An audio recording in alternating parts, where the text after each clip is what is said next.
Taganskaya metro va mana shu Kolchovoy bilmaydigan insonni o'zi bo'lmasa kerak. Hurmatli yurtdoshlar, assalomu alaykum. Sizlar bilan Abubakir Safayev. Bugungi videorolikimiz Qanot Vodiy aviakassasi to'g'risida bo'ladi. Mani yaqin o'rtog'im Seryoga ish boshlagan musofirlar uchun foydali va nima desa bo'ladi, bir xalq uchun xizmatda yuribdi, manfaatli bo'ladi, xudo xolasa. Birinchi savolimiz Seryoga, Qanot Vodiy aviakassasida qanaqa yo'nalishlarda aviabiletlar mavjud? Bizda asosan Rossiya, O'zbekiston, Rossiya, Qirg'iziston, Tojikiston, Turkmaniston qizig'i yo'q. Bizda yo'nalish chegarasiz.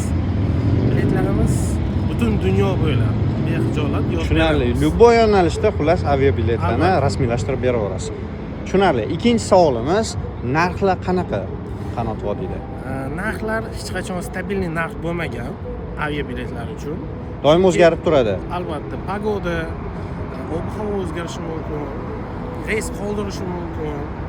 Shunga qarab bizga yozsanglar, iloji bo'lsa Instagramimizga yoki nomerimiz bor bizni 8995 887 3989 nomerlarga telefon qilsanglar, xudo xolasa 24/7 xizmatdamiz. Seryoga juda ham yaxshi qildingiz nomerni qoldirib, chunki hozirda bilasiz ko'p mashinaliklar mavjud. Videoni qo'yib olib, har xil ishlarni qilishmoqda.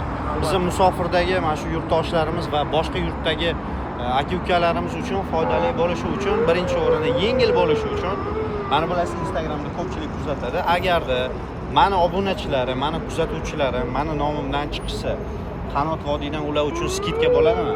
Albatta bo'ladi. Arzon narxlarda. Hurmatli yurtdoshlar, Seryogaga murojaat qilsanglar bo'ladi. Qanot Vodiyga doimo xizmatda 24/7 aytib o'tganidek, birinchi o'rinda ishonchli, ikkinchi o'rinda esa tezda javob beradi va qo'ldan kelgancha o'z yordamlarini ko'rsatadi. Agarda video sizga yoqqan bo'lsa va foydali bo'lgan bo'lsa, ushbu videorolikni yaqinlarga jo'natib qo'yib, bitta like bosib, ushbu profilga bitta podpiska bosib qo'yasizlar. E'tiboringlar uchun rahmat. Sizlar bilan Abubakir Safayev hamda Qanot Vodiy aviakassasi.